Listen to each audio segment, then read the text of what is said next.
সবাইকে জয় যিশু। প্রভু যিশু নামে আপনাদের সবাইকে আজকে ঈশ্বরের বাক্য অধ্যয়নে স্বাগত জানাই। ঈশ্বরের বাক্য আয়নার মতো। আজকে যেন সেই আয়না দ্বারা আমরা নিজেদেরকে চিনতে পারি, নিজেদেরকে জানতে পারি তোমার বাক্যের মাধ্যমে। আজকে আমাদের আলোচনার বিষয় হলো হোয়াট ইজ রিপেন্টেন্স। অনুতাপ কি বা অনুতাপ কাকে বলে। আজকে আমাদের জানার বিষয় অনুতাপ আসলেই কি। অনুতাপ আমরা প্রত্যেকেই করি, আমরা প্রত্যেকেই কখনো না কখনো অনুতপ্ত হই। আমরা কখন অনুতপ্ত হই? যখন আমরা বুঝতে পারি যে আমরা ভুল করেছি, আমরা অন্যায় করেছি, এটা আমার করা ঠিক হয়নি। আমাদের বিবেক যখন আমাদেরকে দংশন করে তখনই কিন্তু আমরা অনুতপ্ত হই এবং ঈশ্বরের কাছে ফিরে এসে আমাদের পাপগুলোকে আমরা স্বীকার করি। আমরা কারোর সঙ্গে দুর্ব্যবহার করলে, কোনো খারাপ আচরণ করলে আমরা পরে অনুতপ্ত হই যখন আমাদের বিবেক আমাদেরকে চেতনা দেয় যেটা আমরা ভুল করেছি, তখন আমরা অনুতপ্ত হই। এবং এই অনুতাপ আমাদের জীবনে থাকাটা অত্যন্ত গুরুত্বপূর্ণ। যদি আমাদের জীবনে অনুতাপ না থাকে তাহলে আমরা কখনোই ঈশ্বরের সান্নিধ্য লাভ করতে পারবো না। আমরা কখনোই ঈশ্বরের সেবা কাজে অংশগ্রহণ করতে পারবো না যদি না আমাদের মধ্যে অনুতাপ থাকে। এই অনুতাপের মাধ্যমে আমরা আমাদের নিজেদের ভুলগুলোকে বুঝতে পারি। আমরা বুঝতে পারি আমরা যিশুকে কতটা কষ্ট দিয়েছি, আমরা কতটা পাপে পড়ে গেছি, আমাদের জীবন মন্দতায় ভরে গেছে, আমরা পাপের মধ্যে পড়ে গেছি, আমরা যিশুকে কষ্ট দিয়েছি, তাকে দুঃখ দিয়েছি, আমরা ঈশ্বরের বাক্যকে পালন করিনি। এই অনুতাপের মাধ্যমেই আমরা বুঝতে পারি। হতে পারে সেটা আমরা ঈশ্বরকে দুঃখ দিয়েছি, কষ্ট দিয়েছি, বা আমাদের কথার দ্বারা কোনো মানুষকে আমরা দুঃখ দিয়েছি, কষ্ট দিয়েছি। আমরা বহুবার আমাদের কথার মাধ্যমে, আমাদের আচার আচরণের মাধ্যমে ঈশ্বরকে কষ্ট দিয়েছি, দুঃখ দিয়েছি। আমাদের জিহ্বাতে জীবন এবং মরণ আছে এটা জানার সত্ত্বেও আমরা বহুবার ভুল পথে পরিচালিত হই। আমরা অনার্থক গালাগালি করি, শাপ দিই। কিন্তু যখন আমরা অনুতাপ করি, এই অনুতাপের মাধ্যমে আমরা আবার প্রভু যিশুর কাছে ফিরে আসতে পারি। এই অনুতাপের মাধ্যমে আবারও আমাদের পাপ থেকে আমরা শুচি হতে পারি, আমরা প্রভু যিশুর কাছে ফিরে আসতে পারি। আমরা আবারও এই অনুতাপের মাধ্যমে পবিত্রভাবে জীবন যাপন করতে পারি। কেননা লেখা আছে, ধার্মিক 7 বার পড়িলেও উঠে দাঁড়াবে। Hallelujah, praise the Lord. নিজের পাপকে স্বীকার করে ঈশ্বরের কাছে ক্ষমা চাওয়াই হলো অনুতাপ। যদি আপনি আপনার নিজের ভুলকে বুঝতে পেরেছেন, আপনি কোথায় পাপে পড়ে গেছেন, যদি আপনি বুঝতে পেরেছেন আজ আপনি পাপের মধ্যে আছেন, যদি বুঝতে পেরেছেন যে আপনি কারোর সঙ্গে খারাপ ব্যবহার করেছেন, আপনি পাপের মধ্যে আছেন, যদি বুঝতে পেরেছেন আপনি ঈশ্বরের দিকে আঙুল তুলেছেন, আপনি ঈশ্বরকে অকারণে দোষারোপ করেছেন, তাহলে আজ আপনি ঈশ্বরের কাছে ফিরে আসুন, অনুতাপ করুন, ক্ষমা চান ঈশ্বরের কাছে। এটাই হলো অনুতাপ। ক্ষমা চাওয়া, নত নম্র হওয়াই হচ্ছে অনুতাপ। অনুতাপ হচ্ছে এমন একটি প্রক্রিয়া যেটি আমাদের সাথে ঈশ্বরের সম্পর্ককে আরো বেশি মজবুত করে তোলে। যদি আমরা অনুতাপ করি তাহলে আমরা ঈশ্বরের সঙ্গে আমাদের সম্পর্ককে আরো বেশি মজবুত, আরো বেশি শক্তিশালী করতে পারি। আমাদের ছোট্ট অনুতাপই পারে আমাদের সম্পর্ককে আরো মজবুত করে তুলতে। অনুতাপই পারে আমাদের রিলেশনশিপকে আরো বেশি মজবুত করে তুলতে। কিন্তু আমরা যদি এর উল্টোটা করি, আমরা যদি ঈশ্বরের কাছে অনুতাপ না করি, আমরা যদি কৃতজ্ঞ না থাকি, আমরা যদি আমাদের পাপ থেকে তো ফিরে আসলাম কিন্তু আমরা আমাদের পাপের জন্য ক্ষমা চাইলাম না, আমরা এটা তো বুঝলাম যে ঈশ্বরের কাছে আমরা অনুতপ্ত হওয়ার মাধ্যমে, আমরা আমাদের পাপগুলোকে স্বীকার করার মাধ্যমে, আমরা ক্ষমা চাওয়ার মাধ্যমে আমরা ঈশ্বরের সঙ্গে আমাদের সম্পর্ককে আরো বেশি মজবুত করতে পারি। কিন্তু আমরা যদি ঈশ্বরের কাছে ক্ষমা না চাই, আমরা জানি আমরা ভুল করেছি, এটা করা আমাদের উচিত হয়নি, আমাদের কয়েকদিন ধরে প্রার্থনা করা হয়নি, এমন অনেক বিভিন্ন প্রবলেম হয়ে থাকে যে এটা আমরা ভুল করেছি, আমরা বুঝতে পারছি যে আমি বিড়ি খেয়েছি, মদ খেয়েছি, সিগারেট খেয়েছি, আমি ভুল রিলেশনশিপে চলে গিয়েছি, আমি বুঝতে পারছি সেটা আমি রং পার্সনের সঙ্গে আছি, তখন আমরা সেটা ছেড়ে দিচ্ছি, কিন্তু আমরা ক্ষমা চাইছি না, আমরা অনুতাপ করছি না। তাহলে ঈশ্বরের সঙ্গে আমাদের একটি দূরত্ব তৈরি হবে। আমরা যদি ঈশ্বরের কাছে অনুতপ্ত না হই তাহলে আমাদের সাথে ঈশ্বরের একটি প্রচন্ড বড় গভীর একটি দূরত্ব তৈরি হবে আমাদের ঈশ্বরের সঙ্গে, যদি আমরা অনুতপ্ত না হই। অনুতপ্তির গুরুত্ব আমাদের জীবনে প্রচুর আছে। আপনি চুরি করেছেন, আপনি নরহত্যা করেছেন, আপনি পাপ করেছেন, আপনি বুঝতে পারছেন যে আপনি পাপের মধ্যে আছেন, কিন্তু তবুও যদি আপনি ঈশ্বরের কাছে এসে ক্ষমা না চান তাহলে ঈশ্বর থেকে আপনি ধীরে ধীরে আরো বেশি দূরবর্তী হবেন। আপনি ঈশ্বর থেকে দূরে চলে যাবেন, আপনি ঈশ্বর থেকে হারিয়ে যাবেন। এখনো সময় আছে প্রিয় বন্ধু, আপনি ঈশ্বরের কাছে এসে ক্ষমা চান এবং ঈশ্বরের সঙ্গে এক গভীর সম্পর্ক স্থাপন করুন। আপনার বিবেক যদি আপনাকে দংশন করে যে আপনি পাপী, আপনি পাপ করেছেন, তাহলে অবশ্যই প্রভুর কাছে বলুন আমি পাপী। আপনার বিবেক যদি আপনাকে চেতনা দেয় যে আপনি পাপ করেছেন, আপনি মন্দতায় চলছেন, আপনি যদি কারোর সঙ্গে খারাপ ব্যবহার করে থাকেন, আপনার অবশ্যই উচিত তার কাছে গিয়ে ক্ষমা চেয়ে নেওয়া। ক্ষমা চাইলে কেউ ছোট হয়ে যায় না, বরং সম্পর্ক আরো বেশি মজবুত হয়। আপনার উচিত তার কাছে গিয়ে ক্ষমা চেয়ে নেওয়া আপনার ব্যবহারের জন্য, যদি আপনি কারোর সঙ্গে দুর্ব্যবহার করে থাকেন। যদি আমরা ক্ষমা চেয়ে নিই বা অনুতপ্ত হই, তো অনুতাপের মাধ্যমে আমরা আমাদের সম্পর্কগুলিকে আরো মজবুত আরো করতে পারি। একমাত্র অনুতাপ বা মনোদুঃখই পারে নতুন সূচনা সৃষ্টি করতে। কোনো কিছু শেষ হয়ে গেছে, ধ্বংস হয়ে গেছে, কিন্তু একমাত্র মনোদুঃখই পারে, একমাত্র অনুতাপই পারে আমাদের নতুন সূচনা সৃষ্টি করতে। অনুতাপ পারে একটি নতুন সূচনা সৃষ্টি করতে, আপনাকে নতুন ভাবে দিক খুঁজে পেতে, আপনাকে নতুন ভাবে পথ দেখাতে পারে একমাত্র অনুতাপই।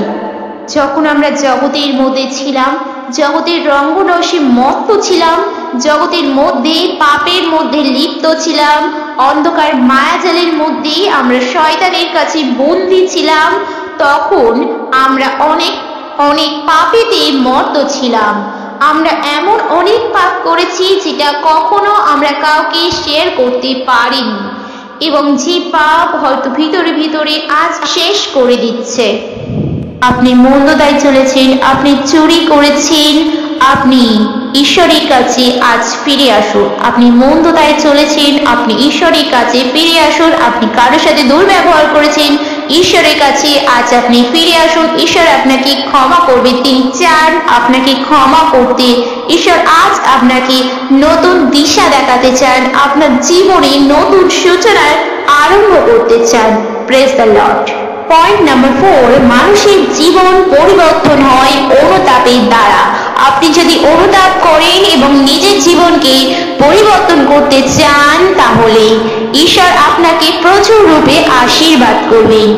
আপনি অনুতাপ করবেন ঈশ্বরের কাছে, এবং এমন নয় যে ঈশ্বর নিজের জীবনে পরিবর্তন আনবে। আপনি ঈশ্বরের কাছে অনুতাপ করবেন, কিন্তু অলৌকিকভাবে আপনি লক্ষ্য করবেন যে ঈশ্বর আপনার জীবনে পরিবর্তন এনেছেন। আপনি পাপ থেকে বার হয়ে গেছেন, আপনি মন্দতায় আর চলছেন না, আপনি ঈশ্বরের পথকে অনুসরণ করছেন। ঈশ্বর আপনাকে একটি নতুন জীবন দিয়েছেন, আপনার জীবনে একটি নতুন সূচনা হয়েছে, একটি নতুন দিশা আপনি দেখতে পেয়েছেন। হালেলুয়া। পয়েন্ট নাম্বার 5, পরিত্রাণকে গ্রহণ করবার প্রথম পদক্ষেপই হলো অনুতাপ। অনুতাপের মাধ্যমেই আমরা পরিত্রাণকে লাভ করতে পারি। পয়েন্ট নাম্বার 6, এটি ঈশ্বরের আদেশ যাতে আমরা অনুতাপের মাধ্যমে নিজেদের মনকে পরিবর্তন করি এবং পরিত্রাণ লাভ করতে পারি। এটি আমাদের পিতা ঈশ্বরের আদেশ।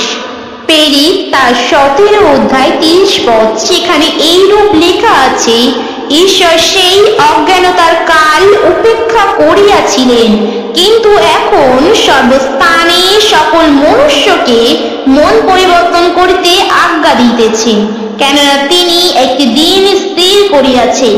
প্রভু এখানে নিজে আদেশ করেছেন মন পরিবর্তনের জন্য। তিনি মন পরিবর্তন, আমরা যাতে মন পরিবর্তন করি, প্রভু সেটাই চান আমাদের থেকে। এবং আমরা আরো একটি রেফারেন্স দেখব, প্রেরিত তার 2 অধ্যায় 34 থেকে 38 পদ। অতএব ইসরায়েলের সমস্ত কুল নিশ্চিত জ্ঞাত হোক যে যাহাকে তোমরা ক্রুশে দিয়াছিলে, সেই যিশুকে ঈশ্বর প্রভু ও খ্রিস্ট উভয় করিয়াছেন। এই কথা শুনিয়া তাহাদের হৃদয়ে যেন শেলবিদ্ধ হইল, এবং যাহারা পিতরকে ও অন্য প্রেরিতদিগকে বলিতে লাগিল, ভাতৃগণ, আমরা কি করব? তখন পিতর তাহাদিগকে কহিলেন, মন ফেরাও, এবং তোমরা প্রত্যেকজন তোমাদের পাপ মোচনের নিমিত্ত যীশু খ্রিস্টের নামে বাপ্তাজিত হও, তাহা হইলে পবিত্র আত্মার দান প্রাপ্ত হইবে। আমেন। এখানে পিতর স্পষ্ট রূপে সবাইকে মন ফেরানোর কথা বলেছেন। প্রভু যীশু তিনি মন ফেরাতেও অনেকবার বলেছেন, কারণ স্বর্গরাজ্য সন্নিকট হয়েছে। আমাদের মন ফেরানোর প্রয়োজন আছে পাপ থেকে। মন ফেরানোর অর্থ অনুতাপ করা। আমাদের পাপ মোচনের জন্য আমরা অনুতাপ করি। অনুতাপের একটি অন্যতম প্রতীকচিহ্ন হলো বাপ্তিস্ম। বাপ্তিস্ম নেয়ার মাধ্যমে আমরা প্রমাণ করেছি আমরা পাপ থেকে মন ফিরিয়েছি। এমন অনেক ক্ষেত্রেই দেখা যায় যে বাপ্তিস্ম নেয়ার পরে তারা পাপে লিপ্ত হচ্ছে, সেটা আলাদা বিষয়। আমি সেই বিষয় নিয়ে কথা বলছি। অনেকের ক্ষেত্রে তারা পাপ থেকে মন ফেরায় না। অনেকের ইচ্ছা হলো যে আমার মনে হয়েছে আমি বাপ্তিস্ম নিয়ে নেবো, বিকজ আই এম বর্ন খ্রিস্টান। এবং অনেকের ক্ষেত্রে দেখা যায় যে কেউ বিয়ের জন্য বাপ্তিস্ম নিচ্ছে, তা সে আদেও প্রভুকে জানে না, প্রভুকে চিনে না, নেশা করছে, গালাগালি করছে, সে পাপের মধ্যে আছে, সে পবিত্রতায় জীবনযাপন করছে না, তার অ্যাফেয়ার আছে অসংখ্য, সে পরকীয়ায় লিপ্ত আছে, সে কখনো বাবা মাকে সম্মান করে না, বাবা মাকে সমাদর করে না, কারোর সঙ্গে ভালোভাবে কথা বলেনি। এমন অনেক বর্ন খ্রিস্টান হচ্ছে। এবং তারা কি করে, যে বয়স হয়ে গেছে যেহেতু 18 বছর, তো বাড়ি থেকে অনেক সময় চাপ আসতে থাকে, তো ফ্যামিলির চাপে পড়ে অনেকে বাপ্তিস্ম নিয়ে নেয়, কিন্তু তারা আদেও প্রভুকে জানে না, প্রভুকে চেনে না। আমাদের বাপ্তিস্ম হলো একটা প্রতীক চিহ্ন যে আমরা যিশুকে গ্রহণ করেছি। যিশু যে মৃত থেকে জীবিত হয়ে উঠেছেন 3 দিন পরে আমরা সেটাকে বিশ্বাস করেছি। তার প্রতীক চিহ্ন হিসাবেই আমরা বাপ্তিস্ম নিয়ে আমরা যিশুকে পরিত্রাণদাতা, মুক্তিদাতা, ত্রাণকর্তা এবং একমাত্র ঈশ্বর বলে গ্রহণ করেছি। আমরা ঈশ্বরের আজ্ঞাগুলি মেনে চলব বলে প্রতিজ্ঞাবদ্ধ হয়ে পড়ে আমরা যিশু যেমন পবিত্র তেমনি পবিত্র থাকার চেষ্টা করব। আমরা শপথ নিয়ে থাকি আমরা আমাদের পিছনের জীবন থেকে মন ফিরিয়ে নিয়ে এবং আমরা সারা জীবন যিশুকে গ্রহণ করব। আমরা সারা জীবন যিশুর অনুসরণ করব। সেই আস্থা নিয়ে আমরা স্বর্গে যাব, সেই বিশ্বাস নিয়ে আমরা পবিত্রতায় চলবো। আমরা মন্দতা থেকে মুখ ফিরিয়ে নেব। আমরা পবিত্র আত্মাকে পাবার আশায় আমরা অনেক কিছু কারণে বাপ্তিস্ম নিয়ে থাকি। তো আমরা মন ফেরানোর সবচেয়ে গুরুত্বপূর্ণ ভূমিকা এখানে রাখি অনুতাপ। অনুতাপ যদি আমরা না করি তাহলে বাপ্তিস্মর কোনো মূল্যই নেই। অনুতাপ ছাড়া বাপ্তিস্মের কোনো মূল্যই নেই। মূল্যহীন বাপ্তিস্ম তখনই যখন অনুতাপ নেই। অনুতাপ যদি একটা মানুষ না করে, যদি চিন্তা করুন সে বাপ্তিস্ম নিচ্ছে, সে পাপ করছে এবং বাপ্তিস্ম নিচ্ছে, তাহলে পাপেতেও আছে, প্রভুতেও আছে। একজন ব্যক্তি দুজনার দাসত্ব করতে পারে না। একজন ব্যক্তি দুটি নৌকার মধ্যে পা দিয়ে চলতে পারে না, তাহলে দুটো নৌকা দুদিকে চলে যাবে, সে মাঝ মধ্যে পড়ে যাবে, তার কোনো অস্তিত্বই থাকবে না। সে যদি দুজনার দাসত্ব করে, কেউ পাপের দাসত্ব এবং ঈশ্বরের দাসত্ব দুটোকেই করতে পারে না, তাকে দুটোর মধ্যে একটাকে বেছে নিতে হবে, হয় পাপ না হলে ঈশ্বর। সরু সংক্ষিপ্ত দরজা দিয়ে কেবল অল্প ব্যক্তি প্রবেশ করতে পারে, কিন্তু আমরা যদি চওড়া দরজা বেছে নিই, যেখানে আমরা যা খুশি করতে পারি, যা খুশি চলতে পারি, কোনো বাধা নেই, তাহলে আমরা নরকের পথেই গমন করব। কিন্তু আমরা যদি সরু সংক্ষিপ্ত পথকে বেছে নিই, যেখান থেকে অল্প গুটি কয়েক মানুষই প্রবেশ করতে পারে, তাহলে আমরা সেই পরম দেশেতে প্রবেশ করতে পারবো। তুমি অদ্বয়ে আমার সহিত পরম দেশে যাইবে।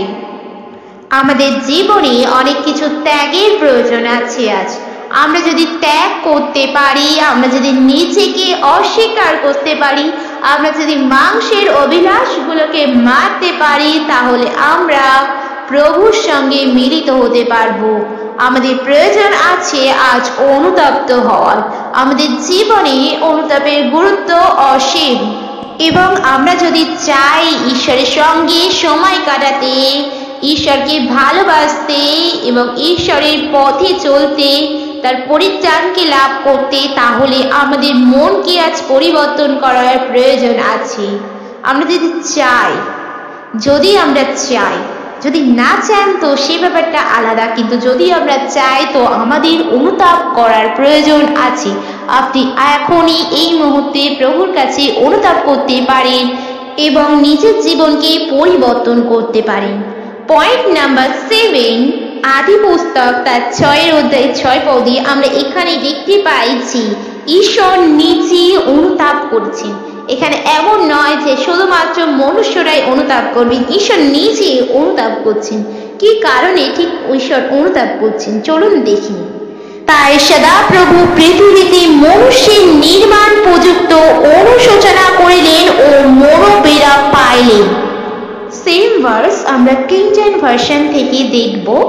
Genesis chapter 6 verse 6, and it repreened the Lord that he had man on the earth, and it grieved him at his heart. ঈশ্বর সমস্ত কিছু সৃষ্টি করেছিলেন নিজের মুখের বাক্য দ্বারা, কিন্তু মনুষ্য যখন সৃষ্টি করলেন, মানুষ সৃষ্টির ক্ষেত্রে আমরা বিষয়টি একটু আলাদা দেখলাম। তিনি মানুষ সৃষ্টি করার সময় তিনি নিজের হাতকে ব্যবহার করলেন। নিজের হাত দিয়ে তিনি নিজের প্রতিমূর্তিতে, এখানে লেখা আছে আপনার প্রতিমূর্তিতে, সেখান থেকেই আমরা ধারণা করতে পারি যে ঈশ্বরকে দেখতে ঠিক কেমন হতে পারে, কারণ আপনার প্রতিমূর্তিতে তিনি বানিয়েছিলেন। তিনি নিজের মতো করে মনুষ্যকে বানিয়েছিলেন। এখানে ঈশ্বর তারপরে অনুতাপ করছেন। ঈশ্বর নিজের প্রতিমূর্তিতে নিজের মতো করে মানুষকে বানানোর পরে তিনি কেন অনুতাপ করলেন? ঈশ্বর আদমকে এবং হওয়াকে নিজের মতো করে বানিয়েছিলেন, তিনি পৃথিবীর মানুষকে, তারপরেও তিনি মানুষকে নিয়ে অনুতাপ করছেন। That he had man on the earth, তিনি মানুষকে আর্থের মধ্যে আনার জন্য তিনি অনুতাপ করছেন। তিনি কেন এই পৃথিবীর মধ্যে মানুষকে আনলেন? তিনি সেই জন্য অনুতাপ করছেন যিনি নিজের প্রতিমূর্তিতে নিজের হাত দিয়ে মানুষকে সৃষ্টি করেছেন, মানুষের নাসিকাতে শ্বাস বায়ু দিয়েছেন। তিনি আজ অনুতাপ করছেন যে তিনি কেন এই মানুষকে বানালেন। তিনি কিন্তু এখানে পশু পাখি সৃষ্টি করাতে অনুতাপ করেনি, কিন্তু মানুষকে সৃষ্টি করে তিনি অনুতাপে ভেঙে পড়ছেন যে কেন তিনি এত কিছু এত সুন্দরভাবে মানুষকে বানালেন। সেই মানুষই তার অবাধ্য হলো, সেই মানুষই তার কথা শুনল না, তার পথে চলল না, ঈশ্বরকে গুরুত্ব দিল না, ঈশ্বরের কথা ঈশ্বরের বাক্যকে গুরুত্ব দিল না। ঈশ্বর সেই ফলটি খেতে মানা করেছিলেন। তিনি বাগানের সমস্ত ফলকে খেতে বললেও জ্ঞান বৃক্ষের ফলটিকে তিনি খেতে মানা করেছিলেন। এবং মানুষের চরিত্র আমরা এখান থেকে বুঝতে পারি যে যেটা আমাদেরকে মানা করা হয় সেদিকেই আমাদের ইন্টারেস্ট বেশি। আপনার বাড়িতে যদি কোনো ছোট বাচ্চা থাকে, আপনি পরীক্ষা করে দেখতে পারেন, আপনি সেই বাচ্চাটিকে যেটি করতে মানা করবেন সে কিন্তু সেটাই বেশি করে করতে চাইবে এবং সেটিতেই সে আরো বেশি আনন্দ পাবে। ঈশ্বর এখানে মানুষকে সৃষ্টি করার জন্য অনুতাপ করছেন। তার অনুতাপের কারণ যে মানুষকে তিনি সৃষ্টি করেছেন, সেই মানুষ তার প্রশংসা না করে, তাকে মহিমা, তাকে গৌরব না দিয়ে তার সৃষ্টি করার সমস্ত বস্তুর গৌরব দিচ্ছেন। তারা নিজেরা গৌরব অনুভব করছেন। আমরা খ্রিস্টানিটির মধ্যেও দেখতে পাই যে অনেক পাস্টার আছে যারা নিজেকে ঈশ্বরের সমতুল্য ঈশ্বর ভাবতে স্টার্ট করেন এবং অনেক মানুষকে আমি দেখছি যে তারা সুস্থতার জন্য, অলৌকিক কাজের জন্য তারা ঈশ্বর সমতুল্য মনে করে পূজা করছেন এবং অনেক ক্ষেত্রে কোনো মানুষের মুখের কথাকে বাইবেলের সমতুল্য করা হচ্ছে। এই বিষয় নিয়ে আমি পরে একটি ভিডিও বানাবো। যদি আপনি এই বিষয়ে ইন্টারেস্টেড থাকেন তাহলে অবশ্যই কমেন্ট করুন। যেখানে ঈশ্বর নিজে সমস্ত ক্ষমতা পৃথিবীর উপর থেকে ছেড়ে দিয়েছিলেন, তিনি সমস্ত ক্ষমতা মানুষকে দিয়েছিলেন। এখান থেকে আরেকটা প্রশ্ন আসে যে প্রভু যীশু কেন তাকে মনুষ্যরূপে জন্মগ্রহণ করতে হলো? তার কারণ এটাই, কারণ ঈশ্বর সমস্ত পৃথিবীর কর্তৃত্ব মানুষের হস্তে সঁপে দিয়েছিলেন। তাই এখানে কর্তৃত্ব করতে হলে, এখানে শয়তানের মস্তককে চূর্ণ করতে হলে এখানে প্রয়োজন ছিল কোন রক্তে মাংসে গড়া মানুষের। প্রভুর কেউ জন্ম দিতে পারে না। পুত্র ঈশ্বর তিনি আদি থেকেই আছেন। একটি বালক দত্ত হয়েছে এবং পুত্র জন্মিয়াছে।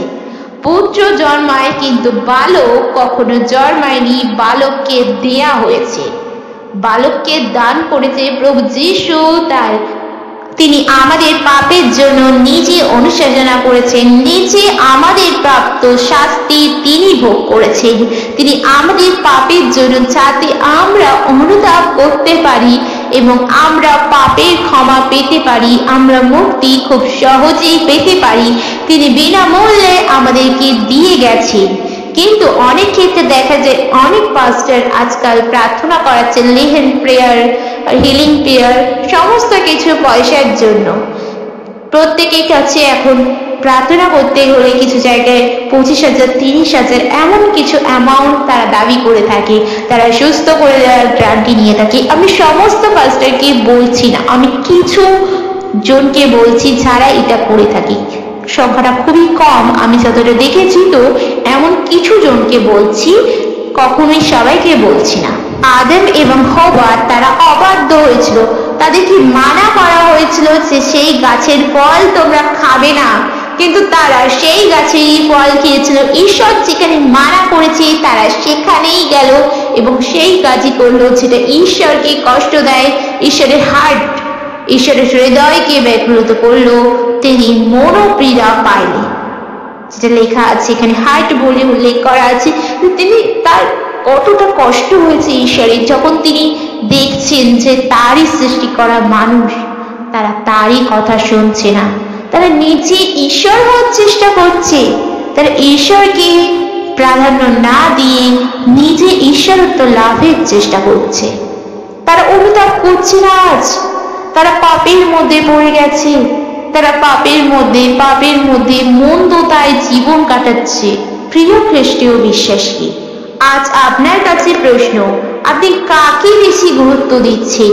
আপনি শয়তানকে গুরুত্ব দিচ্ছেন না ঈশ্বরের বাক্যকে গুরুত্ব দিচ্ছেন? সেদিন আদম হওয়া কিন্তু শয়তানকে গুরুত্ব দিয়েছিলেন। হওয়া গুরুত্ব দিয়েছিল শয়তানকে, কিন্তু আদম গুরুত্ব দিয়েছিলেন হওয়াকে।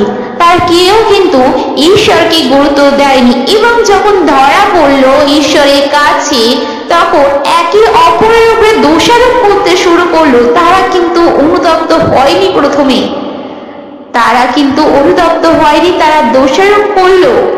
আদম দোষারোপ করলো ঈশ্বরের উপর যে তুমি যে নারী আমাকে দিয়েছিলে সেই নারী আমাকে খেতে বলেছে, কিন্তু আমি খেয়েছি। সে বলেনি যে তুমি আমাকে মানা করেছিলে, তাও আমি খেয়েছি, আমি অপরাধ করেছি, আমি পাপ করেছি, আমাকে ক্ষমা করো। সে কিন্তু প্রথমে ক্ষমা চায়নি। আমাদের মনুষ্যের একটা গুরুত্বপূর্ণ ক্যারেক্টার হলো আমরা কখনো সহজে নিচু হতে পারি না।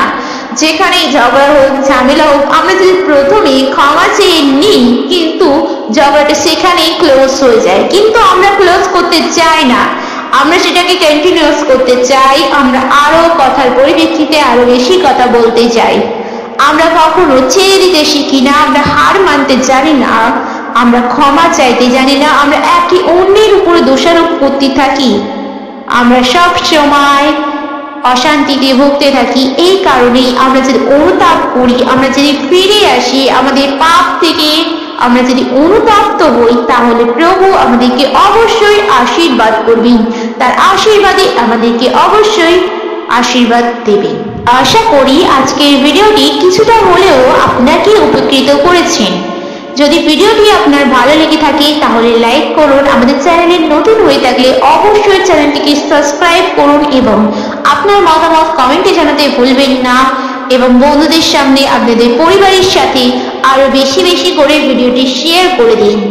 এবং এই ভিডিওটা কয়েকটা পার্টি ভাগ করেছি আমি, যদি এই ভিডিওতে রেসপন্স করেন তাহলে আমি অবশ্যই নেক্সট পার্টটি নিয়ে আনবো। ভিডিওটি কেমন লাগলো জানাতে ভুলবেন না। আজকে ভিডিও থেকে কি শিখলেন সেটা অবশ্যই কমেন্টে জানান। সবাই ভালো থাকবেন, সুস্থ থাকবেন, নিজের খেয়াল রাখবেন। সবাইকে জয় যিশু।